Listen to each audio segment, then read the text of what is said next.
এই ফিশ বলটি রয়েছে, যদি আমি এটিকে মার্কিং করি তাহলে আমি এটিকে 10-এ 10 দিই, কেননা এটি সত্যি খুবই সুস্বাদু এবং সুস্বাদু। এটা বলা ছাড়া অন্য কোনো ওয়ে আমি খুঁজে পাচ্ছি না। আমরা এখন হচ্ছে থাংটি খেয়ে টেস্ট করে দেখব, এটিকে কিনা চাইনিজ স্যুপ বলা হয়।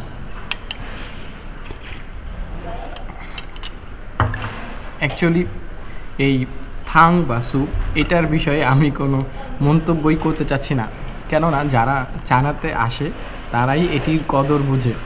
এটি সত্যি খুবই একটি সুস্বাদু পানীয়, এটি খুবই সুস্বাদু একটি স্যুপ। তো এই স্যুপটি মূলত ফ্রি দেওয়া হয়, এটার জন্য তারা কোনো প্রকার টাকা নেয় না। এই স্যুপটি কেন ভাতের সাথে সবাই এনে খায়, কারণ এটি হচ্ছে পানির পরিবর্তে কাজ করে।